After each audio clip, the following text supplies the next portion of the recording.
This podcast is presented by Dojo Storm. All right, welcome to the Grappling with MMA podcast. I am joined by my good friend Sloan, Clymer. What's up?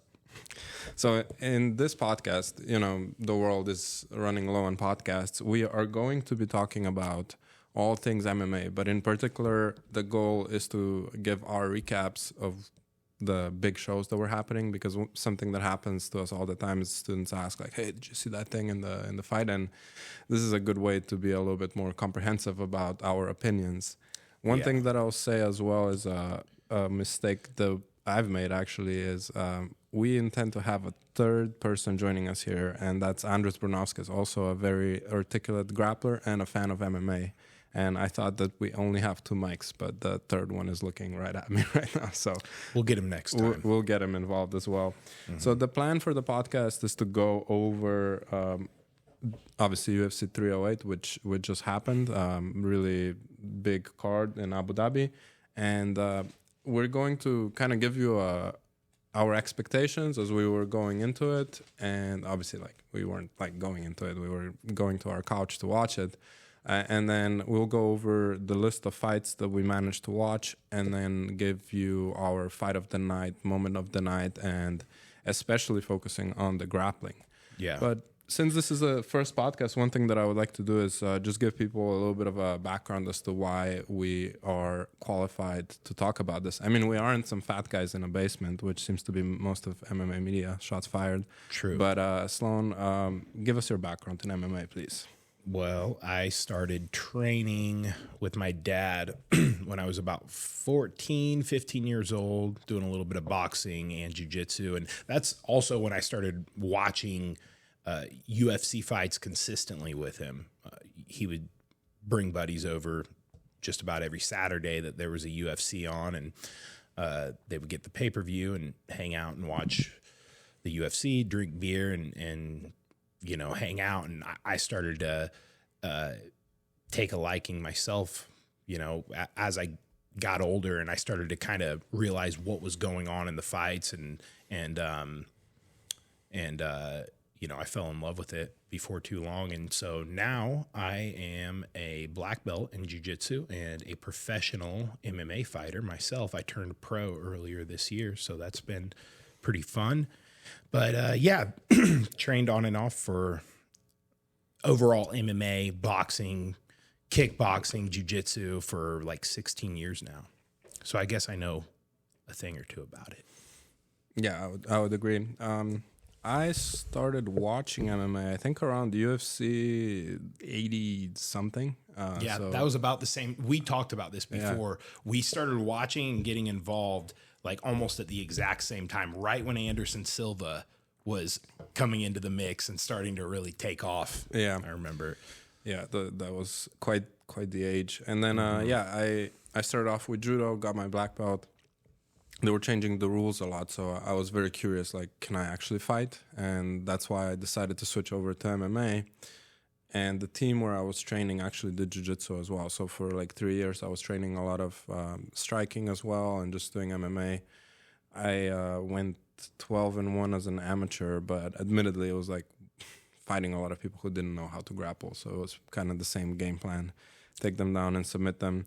And I decided to just do grappling going forward. Got to my black belt under Keenan here, and that kind of brings us up to date. But I think we've probably watched at least I'm not that great at math, but 150-ish numbered events, and probably a lot of fight cards and so on. So kind of culminates in giving our opinions and standing by them.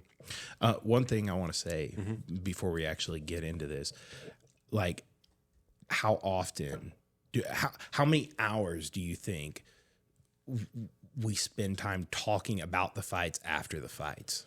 We do this every time. Yeah. We just on the mats after training, what'd you think of the fights this weekend? Mm-hmm. We'll sit there and give, our detailed opinions and bring up certain moments. And so it's kind of cool that we're able to actually record it now for other people to hear as well, I think so too. So UFC 308, like I said, Yas Island, Abu Dhabi, they brought out a pretty deep card. I managed to watch, I think, like 4 or 5 prelims. I watched some. I watched one in particular this morning that I'll talk about a little bit. You've only been able to watch the main card, is that right? Yeah, I actually forgot that it was in Abu Dhabi and that it was starting at 11 a.m. until 11 a.m. I was on the phone with my dad, and he was like, "Yeah, you know the fights are starting right now," and I was like, "What?" Because I had plans to actually get the pay-per-view and watch them with Paige, and so I had to tune in right then and there. Yeah. And I only caught the main card. Yeah, it's kind of an interesting time. Yesterday was a rare day when Don Bell was teaching my judo class, so I was able to actually watch it. Otherwise, I wouldn't be. Nice. But yeah, as far as the prelims go, I did catch the one, like, I don't know what it was, like 7 a.m. or something. I think it's Facredino and Carlos Leal. This Facredino guy is he fought Craig Jones in karate combat in Abu Dhabi, and he tapped twice in that match. Okay, I remember this guy. Yeah.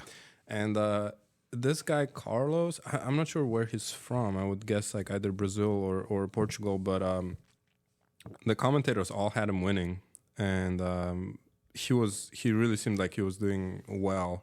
And then the scorecards get read, and it's an unanimous decision. One of the judges rather, gave Facredino 30-27, and they were all like, "Oops, here we go!" Like another string of weird decisions. And then the second match was Naurdiev and Bruno Silva. I actually did an ice bath when that was going on. Farid Basharat versus Victor Hugo. It was kind of like, I think it was like a flyweight match or something, and I was like, damn, Victor Hugo really got shrunk down. Yeah, but he cut some weight, didn't he? He was going for leg locks a lot, and it kind of seemed like he's gonna have one, but I don't know. Leg locks just seem to be not super high percentage in MMA. It's a risky move. You want to go underneath somebody when they're able to punch and elbow you, man. Yeah, it's a scary thing to do. I think you really have to be very well versed in the mechanics, like to the point where you're competing in grappling, hitting leg locks, to have a chance of doing them. Like you really have to be kind of like a Ryan Hall. And even with him, man, it didn't go so well when he fought Topuria. Something. Well, before we move on from that, something I do even in my classes. I think like this is a good thing to think about, a good concept to have in mind when you're diving into the world of leg locks and you're trying to perfect them is, when you're controlling somebody in that leg entanglement, how good your control is depends on how easily they can reach up and touch your face. You know what I mean? Mm-hmm. Like if someone can reach and touch your face or collar tie you, well, they could also punch you in the face too. Right, yeah. And also they can hand fight you too a lot easier and break free from, whatever leg attack you're going for. So I tell my students to do that before we actually look at the finish of whatever said submission that we're going for, be it we're in honey hole or single leg X or whatever. I go, let's try to do these things to make sure that our partner just can't reach up and grab our face. Yeah, I think that's good advice for anyone like doing leg locks. Like no punches involved. That's like super important. Just be far away enough from the person. All right, moving up. Man, this is like really gonna challenge my pronunciations today. Kennedy Nzechukwu versus Chris Barnett. You know Chris Barnett, right? He's kind of like got a very funny build. Yeah, for MMA. So the kind of craziest thing happened. You know how when Bruce Buffer was doing their announcements, he jumped really high and landed on his leg funny and was like instantly injured. No way. I don't know if it was his ankle or his knee, but it was like visible from the first moment of the fight, and he got pieced up after that. He just didn't have anything. Bro, that happened to Brian Ortega in one of his last fights. I think he won the fight. It was one of his last fights that he won. He was like bouncing around right when Bruce Buffer was announcing his name. He like rolled his ankle. Oh my gosh, that's the worst time for something like that to happen. Yeah, it's kind of like a pattern now. So that was kind of crazy. Gosh. Then this fight I also watch Abus Magomedov versus Bruno Ferreira, and it was this guy. I was got some really good opposition. He fought Strickland, and then I think he had another match after that with a really tough guy. But in this one, he looked in really good shape, huge for middleweight, and then he had some difficult moments when Ferreira hit him a couple times, but in the end he got an arm triangle choke. Yeah, it was a pretty good one. Nice. I was watching with my wife, and I was like, yeah, look, he's gonna tap, and then like 10 seconds later, he taps. I'm like, see, told you so. A little bit of an expert over here. She freaking hates it when I do that. I'll be like, yeah, I say something, and then Joe Rogan says it, or Daniel Cormier, and I'm like, see, I'm as good as these guys. Yes, I know what I'm talking about. I do this with Paige, too. She hates it so much. So funny. Next one, we have Mateusz Rebecki, and this first name's crazy. Oralbai was his opponent. So this one, I would actually go back and watch Sloan, because it was crazy. Like, it was in the first round, Rebecki, he hit him like right under the eye, and his eye got swollen shut. There was actually a funny moment, because in between rounds, the doctor came in, and he was like, how many fingers do you see? And this guy is like, could barely see. And he's also like from Kazakhstan or Uzbekistan, so his eyes are already a little bit more narrow. Yeah. He couldn't see shit. Oh my gosh. And then Daniel Cormier says, hey, by the way, guys, always say two. They always show two fingers. So just say two. So they let him fight. And it was also... one thing to note was Vitor Shaolin Ribeiro was the referee for that. So I think he let it go further. So in the second round, I believe, Oralbai goes for a takedown, and there's a big clash of heads. So Rebecki gets split open. So now there's like blood everywhere. And then I saw that on the main card. There was a part of the mat on the canvas that was like just drenched in blood, and I was like, what fight did I miss? Yeah, this one. Yeah. Okay. And then in the third round, Rebecki knocked Oralbai down with a couple of punches. I think he got 2 knockdowns, and they were like, hey, this fight is over, like it can be stopped now. But then the dude fought back, actually got some good grappling exchanges, and it just became a huge back and forth. I think it was like probably one of the best fights I've seen this year that I remember. And it had, for me at least, and you can speak to this as well.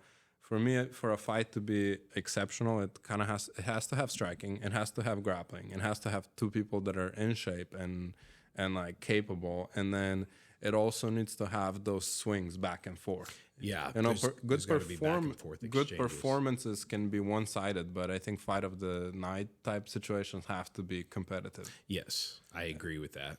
Yeah. So that was a pretty good one. And then Jeff Neal fought Rafael dos Anjos. I did not watch that one, but I did see that it was like a knee. He blew out his knee, unfortunately. Okay. Dos Anjos did. It had nothing to do with anything that Jeff Neal did? To be honest, I'm not sure. I was interested in that fight. I like Jeff Neal, man. I think he's a sleeper. Like, he doesn't get enough clout. And what I like about him is his boxing. You know, he like goes out and boxes dudes, which is sick. He's very, I mean, he kicks a little, but he's very heavy with using his hands, and just seems to have good boxing fundamentals with, you know, head movement and footwork and that sort of thing. And so, good classic old school boxing style, just something I really enjoy and appreciate. Do you know who he fought after Shavkat? Oh, actually, I know. I know. It was Ian Gary. Yeah, he lost it was kind of a boring decision. Right. But yeah, he just, you know, I thought Jeff Neal was going to beat him up really bad, actually. I did not expect it to be that way, but he seemed like he was just a little nervous to kind of get in the pocket and stand there with him, which I don't know why. I was like, dude, I'm pretty sure you hit a lot harder than this guy, but I don't know. Too, yeah. It's, you know, things change when you're in there. It's easier said than done. Yeah. And then we're getting kind of close to the main card. So this one, Aslan versus Cerqueira, I did not watch. It seems like it was a KO TKO, so might have to see the highlights there. But then the main card is starting here. So we have Shara, a.k.a. Bullet Magomedov, versus Arman Petrosian. It was a fun fight. It was a really fun one. Nothing but striking the whole time. I don't think at any point was there even really a clinch, as far as I can remember. I remember like one shot, but it was like negligible. It wasn't really happening. I mean, with this Shara Magomedov guy, we should mention this for anyone that isn't as in the loop. This guy has one eye. Yeah, he has one eye, bro. That's so bizarre. He's not able to fight in the U.S. in most states. Yeah, it's illegal. I say this, I might have to fight this guy in a few years, Miha. Yeah. Who knows, bro? I might actually have to fight this guy in 2 or 3 years. Maybe I should keep my secrets, but I won't. I'll just say it. I poke him in the other eye. Bro, if I had a fight scheduled against this guy, I would design my entire training camp around fucking up his good eye. Yeah. I would do everything I could to just target that thing. Yeah. Punch it, poke it, whatever. You know, I would do whatever I could to, because it's like, man, even I've had hard sparring sessions where I got tagged in one eye, or even grappling rounds where like I don't wear contacts anymore. I got the smile procedure done, but when I wore contacts and I had terrible vision and a contact would get knocked out, just one. I had one good eye. Yeah. It was terrible. It was like really hard. It would throw me off my entire game. And so, sure, I know that this guy's obviously accustomed to it at this point. I don't know how long he's been blind, or if it's something that if he's been blind his whole life, but still, one eye is one eye. If you can target that thing, bro, that would be a game changer, I feel like. Also, how crazy is it that he hit one of the craziest knockouts that I've ever seen, like a double reversed spinning back fist. Yeah, dude, wild. He threw a back fist and then he reversed it. And threw another back fist. And here's the thing, like when you have one eye, you have horrible depth perception, right? Yeah. Like it should be difficult to like touch two fingers together because you need two eyes for that. Uh-huh. But to hit someone with a double back fist, like right on the button, and he's had like similar knockouts before. It's incredibly impressive. Yeah. He seems to, well, I mean, he uses his legs a lot too. Obviously, he KO'd this guy with his hands, but he's way more of a kicker than a puncher, it seems. When I look at him, I'm like, how is this guy like constantly winning? Because I don't know, he just doesn't seem that physically imposing or anything. So I'm like, it's super super weird. But that KO is a good reminder that obviously, you know, having solid fundamentals in any facet of martial arts that reigns supreme. That's super important. But you can break a lot of rules. You can do things that, you know, a striking coach would tell you not to do. Like, I think that if you were in any decent striking gym and a coach saw you throw a double spinning back fist at the heavy bag, he'd be like, hey, don't do that. That's kind of silly. That wouldn't work. That'll get you hurt. You know what I mean? Yeah. But it's like, man, at the right time, at the right moment, and if you're skilled enough, then you can get away with doing a lot of shit. You can get really creative with your striking. So that was neat to see. I like seeing when, you know, people like bend the rules like that. You know what I mean? Or they do something that's so out of the ordinary and new, because it just kind of like opens your minds to the possibilities. It reminds me of that. I mean, this is a really long time ago, but Anderson Silva fought someone in Cage Warriors and he hit him with like an uppercut elbow. Okay. It's super old school. Before he was ever in the UFC, he basically like just went forward and hit him with an elbow. Oh yeah. And there's a story that he tried to do it with his coach, and his coach was like, "No, this is a stupid strike. Don't do this. I'm not gonna hold pads for you." So he had his wife hold a pillow to practice it. This. Yeah. And then he knocked the guy out. Yeah. Crazy, bro. It was a crazy one as well. All right, so moving on to Liron Murphy and Dan Ige. I just remembered I didn't watch this one, so you're gonna have to give us a breakdown of what happened. Man, first round, Dan Ige looked pretty good. He came out too hot though. You know, he and this is something I've been paying way closer attention to since my last fight, where I made the same mistake and pushed the pace way too hard in the first round, and I gassed. So, he was just on this dude for like right off the opening round. He was pouring it on this guy and staying in his face, throwing a lot of punches. He had him hurt, I think, at the end of the first round, if I'm not mistaken. Almost got him out of there. And then that Lerone, he did a really good job surviving and staying composed. But, and then, second round, once that started, you kind of just started to see Dan Ige was slowing down. And, it was clear, like even in they had a grappling exchange in the first round, and Dan Ige was clearly the more skilled grappler of the two. I mean, even on paper, Dan Ige is a black belt, and I don't think that Lerone Murphy is much of a grappler at all. He probably does just enough to survive. But then second and third round, they had a couple grappling exchanges, and Lerone was getting the better of him, and he was landing more shots on the feet. Dan was slowing down. He was getting pretty tired, but overall it was an exciting fight. Actually, I enjoyed watching it.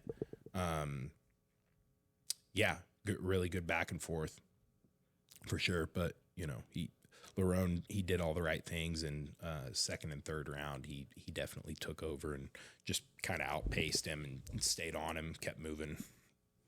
High level mics. Okay. All right, and we're back. Continuing. We never left. We didn't pause for technical issues or anything. But now we're getting into like the consequential fights. So Magomed Ankalaev versus Alexander Rakic from my neck of the woods, the Balkans. So this was a title eliminator for the light heavyweight title. Sloan, what did you think about this? Well, so disclaimer, I actually went on a run in between fights. Went on a nice little 2-mile run. Still got back right after the Dan Ige decision. I got back with a minute left of the Ankalaev fight, and but for what I did watch of it, he is a good, crafty southpaw who really knows how to land his left hand. He was throwing it to the body, threw it upstairs quite a few times. I'll be honest, because I just went on a run, I was a little bit zoned out when I was watching it. I feel like I was just kind of staring at the screen and not like studying it so much. But like I said, I took note of the his stance and how he was throwing his left hand. That was about it for me. Fun fight though. Yeah, I actually thought it was like a little bit boring. I don't know. Maybe I was just like kind of zoned, kind of same. I didn't go on a run, but I was kind of a little bit zoned out. Maybe that's what it was, that it was just boring. I mean, I haven't seen anyone be like, yeah, this is like, like amazing, like really good performance. But yeah, Ankalaev has been there at the top. He's been kind of the number one contender. He's also an interesting stylistic matchup for Pereira because I think he can wrestle. I don't remember him showing it that much, and then obviously he can strike as well. Yeah, that was one. Yeah, he was throwing the straight left really effectively, and Rakic was going for leg kicks, which seemed to be a good strategy. He didn't make it, work that well because you really need 2.5 rounds of really like the kicks paying dividends, but it didn't happen for him. Obviously, they're both really tough.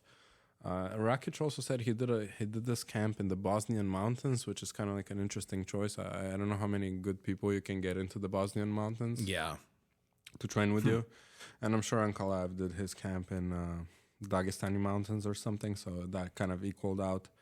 Yeah, so it seems like Ankalaev is next for the title. I think I don't know, he is not super marketable for the UFC. I think that's why he had to do this fight. He doesn't speak any English. They were like, hey, bust out your engine. He was like, Pereira, or like something, stop he had running. To be told, he had to be told word by word what to say afterward. Stop running away. Yeah.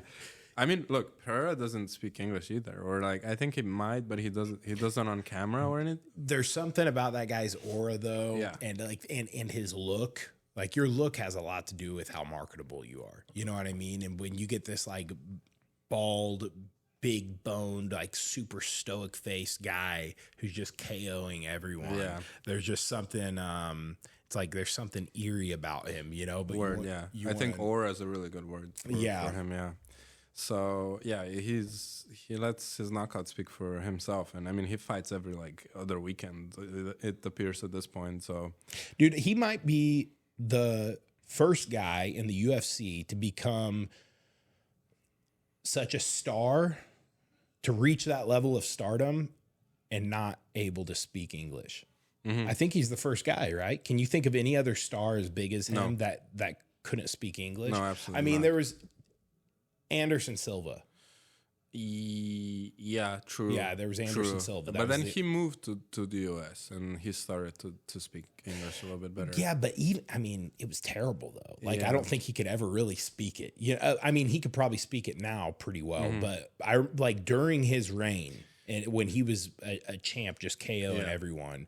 There are parallels there for sure. Yeah, they're very similar. But I mean, with Pereira as well, he kind of like he's fast tracking himself to the discussion of who's the greatest of all time, or like who's the best. Like I think John Jones is still around there, but like if you look at the numbers, I think he surpassed Khabib already just by sheer activity. Yeah. You know? The activity is something that's really cool. He's just like, he's always down to fight. He just keeps getting back in there. Yeah. And obviously he wins too. And apart from that, at the Sanya fight, he just gets it done. Yeah. Decisively, leaves no doubt. And yeah, speaking of decisively and leaving no doubt, how about the co-main event where Khamzat Chimaev absolutely smoked Robert Whittaker? That was crazy, bro. Yeah. I couldn't believe that, dude. I mean, I thought there was a chance that it could happen, but I was like, I don't know, man. I think Robert's too seasoned. He's too good. Like he's going to know what to do in those moments where he's pinned up against the cage and, you know, he's getting dragged down to the mat. He's going to know how to conserve his energy. And he was doing all right. You know what I mean? Like, even though Khamzat went in there and he takes like straight up conventional wrestling shots. Like he doesn't do like MMA style shots where he's like punching his way in and then level changing. Dude, he just dives on the legs. It's impressive. And he just drags you to the mat. But, wow, he broke that dude's teeth. Yeah. Like, was that, it has to be like a jaw fracture. That was his like whole 3 teeth that were like pushed back. Yeah, I saw something from Whittaker on social media before we started recording, and apparently he says his jaw is fine, just the teeth got broken. So it's possible that it was literally the teeth that were like snapped. Okay, but that's better than the jaw for sure. But I've never seen something like that, and how quickly it came on. Like I mean, I've been squeezed pretty hard around the face by a lot of people, but it actually gives me some food for thought. Like, don't let this happen. Yeah, I don't know also what was happening with his mouth guard. I mean, it was the bottom teeth. I guess he had his mouth open. So yeah. Yep. Yeah, that can happen. I've definitely face cranked some people where, you know, my forearm like slipped. Yeah, and their open mouth like that, you know what I mean? I had a competition where like I was going to the podium and I saw the guy's teeth in my forearm. That happened so many times, dude.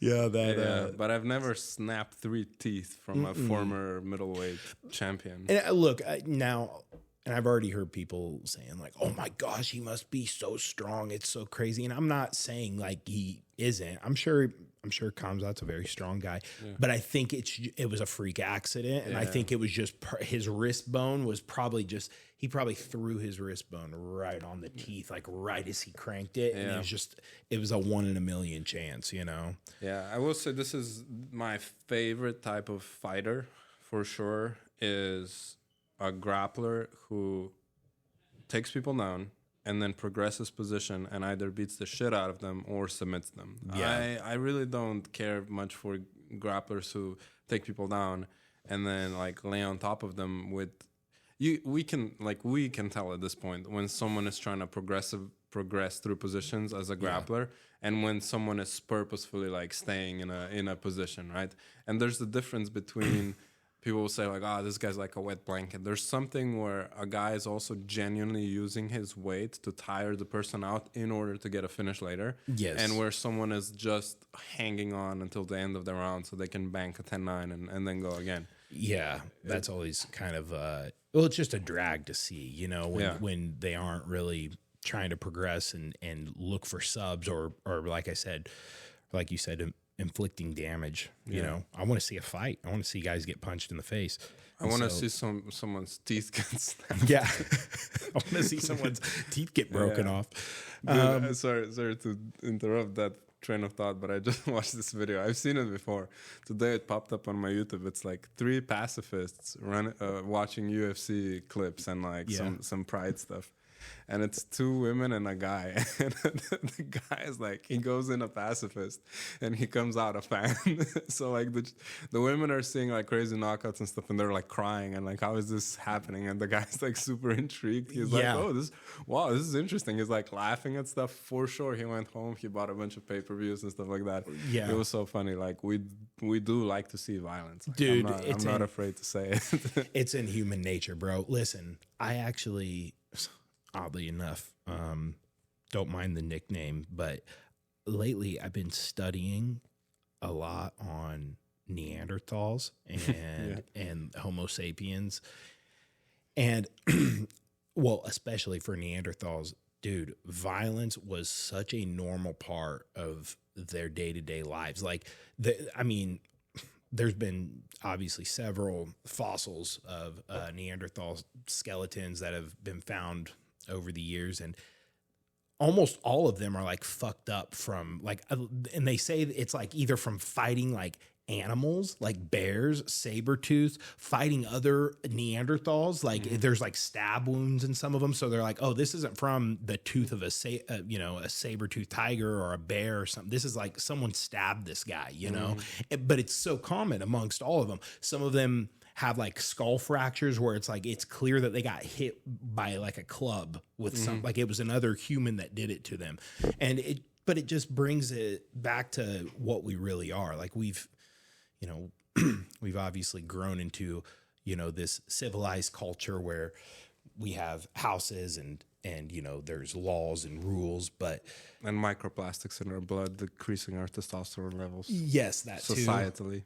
But at the end of the day, we all like violence, and we all like to, you know, it's just in us. Like we can't even, I don't even know if you say you like it. It's just like eating food though, you know what I mean? Or sleeping. Like it's something we got to do. I think also the UFC, MMA in general is just like a healthier form of violence than, you know, like driving a drone up to someone's foxhole and killing them. Like actual war. I mean, that it's probably a lot healthier.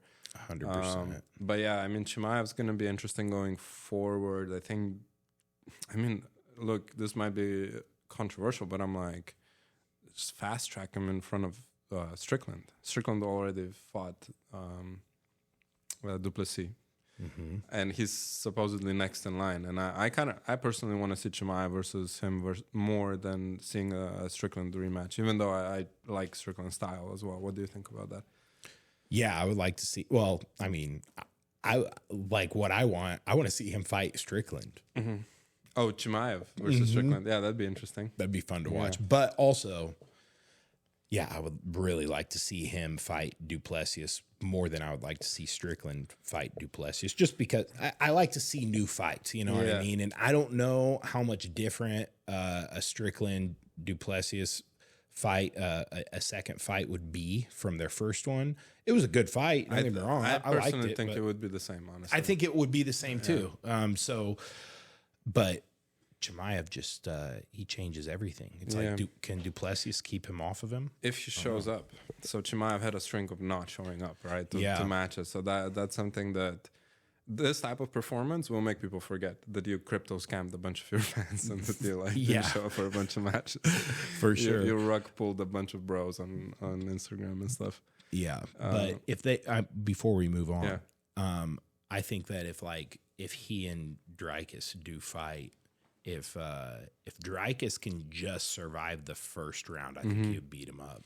Yeah. That's just my prediction, but we'll see. You know, time will tell. They'll fight eventually. Yeah, because Chimaev did fight at 172, and like he seems much better at 185. But yeah, I think Dricus is very, very strong. So he just needs to get that first onslaught. And Chimaev just comes out so hard, dude. He just like he has a really fast pace, and it's awesome, but he can't seem to keep it up that well. Like I feel like his fight with Kamaru, he got gassed pretty bad.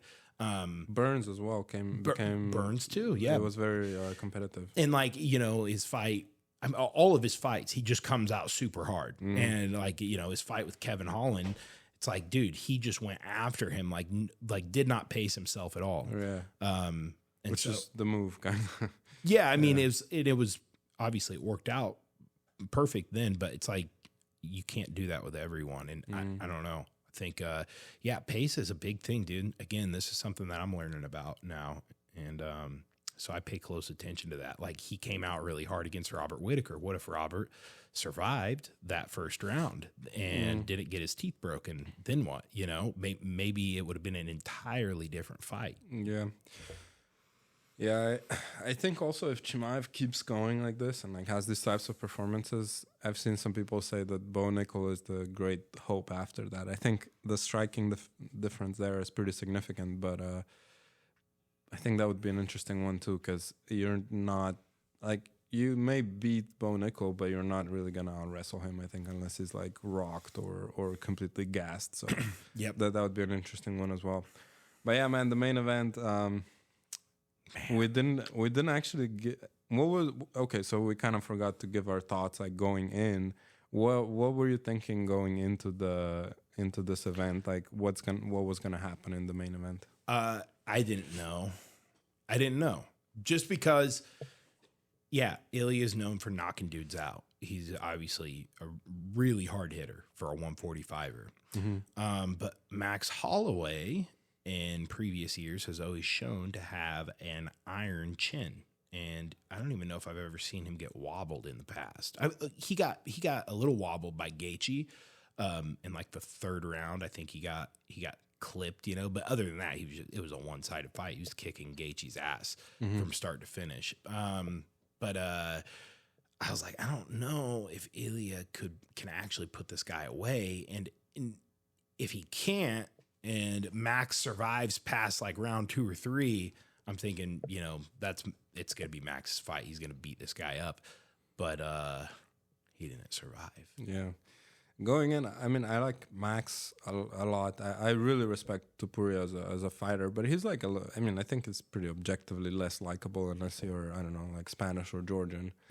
Max is obviously a very, very likable guy. He was coming off of that insane knockout as well. So my reaction going into it was like I saw a clip, a meme of, you know, from Rocky where he's kind of like acting a little bit weird and like Adrian's like, hey man, what's wrong? And he kind of like lashes out. He's like, I'm scared, damn it. Yeah. Did you want to hear me say it? I'm scared. Yeah. That was me going in. Yeah. Because like Topuria is really good. And yeah, I mean, Max was doing well. There were just 3 minutes and a half of this match. It seemed like a longer affair, but yeah, Ilia just put his lights out. I think it was a left hook that he hit him with, and Max has never been knocked out, which is, you know, pretty crazy. Yeah, pretty wild, man. But the first 2 rounds were really good. Like Max actually did really well. It was, I mean, I think the first 2 rounds, I don't know who the judges were giving it to. Probably Ilia. I think he was still kind of winning. Yeah. He was getting Max with those low calf kicks. He was chopping away at his legs. I mean, Max didn't show that it hurt, but they had to hurt. Those don't feel good. But then Max, I think it was like towards the end of round 2, did you see how he started chopping him with that like oblique kick to the I didn't actually catch that. Yeah. Bro, he hit him with a handful of those, and I'm like, man, those are nasty. If one of those lands perfect, that's just gonna blow this guy's knee out in the fight. They looked scary, but it obviously wasn't enough to stop him from catching him. I can't believe the power on that dude. Yeah. I like once it got to round 3, like at the start of round 3, I was thinking, I don't know if he's going to catch him. Yeah. Like he made it out of the first 2 rounds and he cracked him. Like Ilia cracked him several times in round 1 and 2, and Max didn't even get wobbled one time. So I was like, okay, he can take this guy's shots, you know, but I was mistaken, man. He landed that perfect punch, and you saw him land that one. I think it was was it a left hook that he landed at first? And kind of wobbled him a little bit, and you saw Max's eyes. But he tried to finish him. He tore into him pretty good.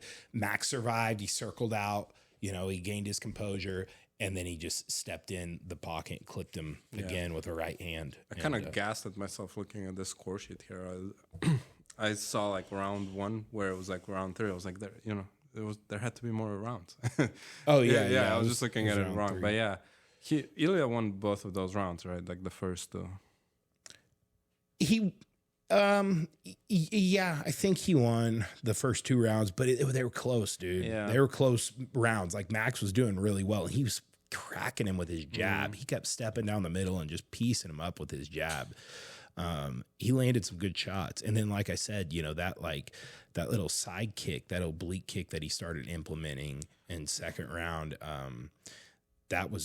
those had to hurt. But yeah, I also think that Max is a 155er now. He just seemed so drawn out. Like he can make 145, but he looks skinny as dude, hell. he did. I was saying that to Paige. I was like, bro, I really think that the weight cut has a lot to do with how good of a punch you can take. You know what I mean? I was like, if these 2 guys were to fight at 155, I don't think Ilia could knock him out. And also how good of a punch you can give, because he looked, you know, like when you're cutting weight, you know really well, like it kind of depletes your power, even with the rehydration and everything.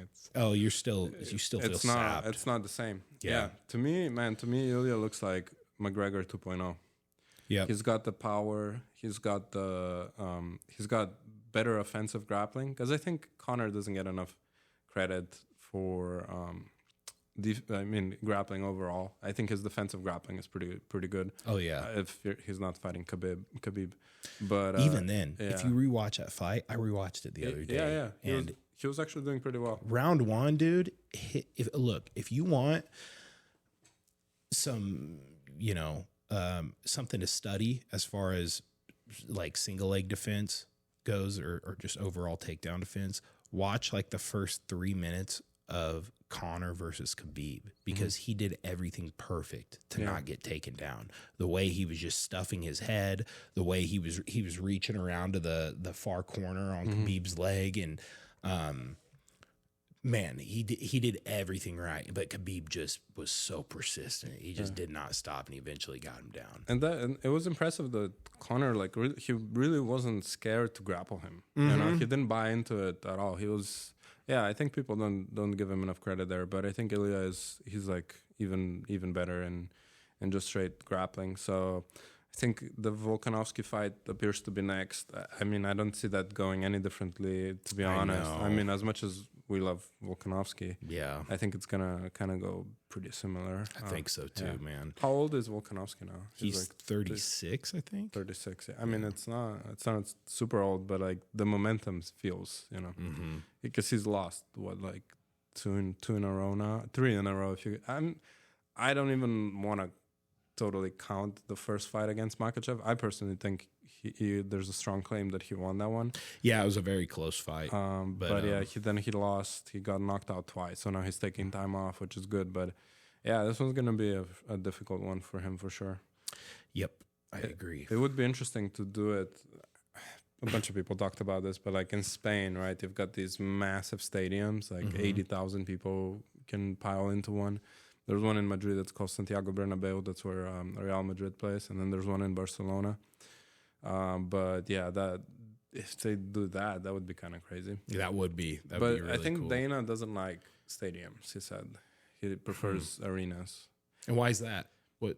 I'm not sure. He didn't elaborate, but what I'm thinking is just like the quality of the spectator experience. I think when you're in the nosebleeds in a stadium watching a UFC fight, like you can't see anything. Like you're really gonna only be reliant on the monitors. you have the energy and everything, but it's not the same as a football match where it's the movement across the field. So like, yeah, the guys are still small, but you see the ball and stuff like that. It's flying everywhere. And also, I think Dana's main concern is like what the gate is. And they know that they can make millions, like, I don't know, like 20 million per match if they do like Madison Square Garden, which I think sits like, I don't know, like 20,000 people tops. Yeah. But the tickets are so much more expensive. You know? Like they up the ticket price to where the nosebleeds are like $500 or whatever. And then they make a lot of money, but keep everything more controllable, smaller. I think security wise also stadiums are just a little bit more of a nightmare. Yeah, I could see that.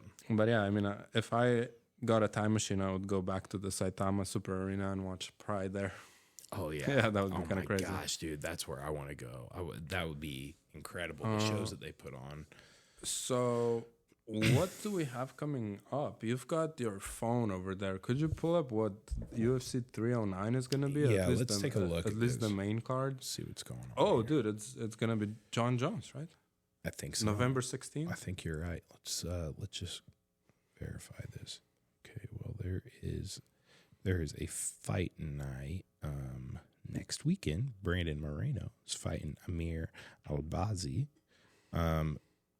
Rose Namajunas is fighting. There's another fight night, Magny versus Prates, and UFC 309. Damn, that's on like Apex level. Yeah, that's what that is. Yeah, John Jones versus Stipe, November 16th. Charles Oliveira is going to fight Michael Chandler again. Shoot. That'll be good. Bo Nichols fighting Paul Craig, which I'm actually really interested to see because Paul Craig has stellar jiu-jitsu. Yeah, it's got those triangles. Yeah. And Chris Weidman is making a return. I didn't know about this. He's fighting Eric Anders. Okay, that's like a winnable fight for him. There's also Is that light heavyweight? No, it's middleweight. Okay. Yeah, they're fighting a middleweight. Damn. Eric Anders. I thought he was fighting a light heavyweight now. Yeah, me too. He's a big boy. I stood next to him at Roca. He's he's a big, thick dude. That'd be a hard weight for him to make. Vivian Arajo versus Karine Silva. I don't even know who these girls are. Yeah. One thing that's funny is that this fight card had no women. Oh, yeah? Yeah. Okay. Zero. I think Abu Dhabi crowds don't like scantily clad women. Okay. Gotcha. That'll be a fun one, dude. Let's we should definitely get together for a recap on that. Yeah. But yeah, that's I mean, we're gonna wrap it up here. We're about like 47 minutes in. This was these were our thoughts about the events. If you want to support this podcast, subscribe to it on wherever you listen to podcasts. It's a part of the Dojo Storm podcast network. Follow us on social media as well. Sloan is at Sloan Clymer.